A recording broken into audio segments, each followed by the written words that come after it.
Welcome to CTET paper second child development and pedagogy. और हमारा आज का टॉपिक है factors responsible for growth and development. यहाँ पे मैं एक बार फिर रिपीट करना चाहूँगा that growth and development are not exactly the same. Growth is purely used in a physical sense. जैसे हम देखते हैं over a period of time human body में या किसी भी इंडिविजुअल में उसका जो साइज होता है वो इंक्रीज हो जाता है, बॉडी वेट इंक्रीज हो जाता है, हाइट इंक्रीज हो जाती है और जितने भी बॉडी प्रोपोर्शंस हैं वो इंक्रीज हो जाते हैं। So it essentially means growth is a quantitative change whereas development is much broader and comprehensive. उसमें हर एक चीज़ इंक्लूड होती है including growth. So development is a qualitative change as I said. जैसे हम देखते हैं एक इंडिविजुअल में उसकी जो थिंकिंग है, उसकी जो लैंग्वेज है, उसकी जो सोशल डेवलपमेंट है, मॉरल डेवलपमेंट है या सोशल स्किल्स हैं, उनमें इम्प्रूवमेंट हो जाती है। So development is continuous, systematic and lifelong process. तो अब कौन से फैक्टर्स हैं which are responsible for growth and development, उनको हम एक एक करके डिस्कस करने की कोशिश करेंगे। First and one of the most important factors जो रेस्पॉन्सिबल है for growth and development that is heredity. Heredity क्या है? It's a biological process and it simply refers to the transmission of characteristics from parents to offsprings. जैसे हम example दे सकते हैं eye colour, hair colour, body height, instincts, aptitude, intelligence etcetera. दूसरा important factor which is responsible for growth and development वो environment है। एक बच्चे की नर्चरिंग किस माहौल में हो रही है that is also very important. It includes home, school, society, friends, culture, क्योंकि ये सारे फैक्टर्स कंट्रीब्यूट करते हैं towards the growth and development. तीसरा फैक्टर जो कि बहुत ही अहम है with regard to growth and development वो न्यूट्रिशन है।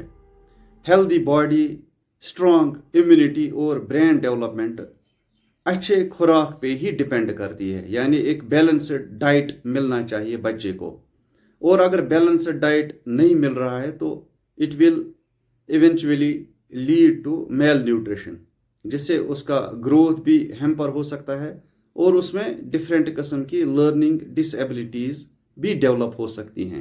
Another factor which determines the growth and development that is sex. It refers to body constitution and structural growth which is different in boys and girls. Another very important factor which often goes neglected, इससे हम कहते हैं stimulation या stimulating environment. अगर एक बच्चे को stimulating environment मिलता है तो उसकी फिजिकल डेवलपमेंट भी हो जाती है और उसकी ब्रेन डेवलपमेंट भी हो जाती है और उसमें सोशल स्किल्स भी डेवलप हो जाते हैं। लेकिन अक्सर हम आजकल के दौर में देखते हैं कि जो बहुत ही ज़्यादा पॉजिटिव या प्रोटेक्टिव पेरेंट्स होते हैं वो बच्चे को खेलने नहीं देते हैं, घर से बाहर निकलने नहीं देते हैं, दूसरे बच्चों के साथ घुल मिलने नहीं देते हैं, जिससे उनकी सोशल डेवलपमेंट, उनकी फिजिकल ग्रोथ और उनकी कॉग्निटिव डेवलपमेंट पे असर पड़ता है। सो इट्स वेरी इंपॉर्टेंट कि बच्चे को एक स्टिमुलेटिंग एनवायरनमेंट मिले, स्पेशली जब उसकी ग्रोथ एंड डेवलपमेंट बहुत तेज़ी से हो रही है ड्यूरिंग दीज ईयर्स। इस सिलसिले में मशहूर साइकोलॉजिस्ट जीन जिक्स रूसो ने भी यही फरमाया कि बच्चों की नेचुरल एनवायरनमेंट में परवरिश बहुत ही ज़रूरी है, जबकि अल्लामा इकबाल ने भी इसी बात की तलकीन की कि इन शाहीन सिफत बच्चों की परवाज को ना रोका जाए। Now what are the expected questions from this topic. एक क्वेश्चन ये हो सकता है which factor provides the inherited characteristics of a child.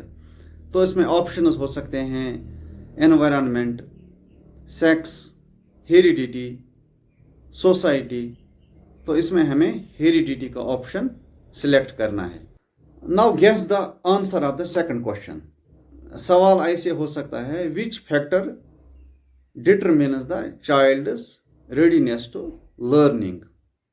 تو اس میں آپشنز ہو سکتے ہیں انٹیلیجنس، موٹیویشن، میچوریشن، میموری. تو اگر آپ نے صحیح گیس کیا تو اس کا صحیح آنسر ہے maturation. Thank you for watching. اس ویڈیو کو ضرور شیئر کیجیے گا.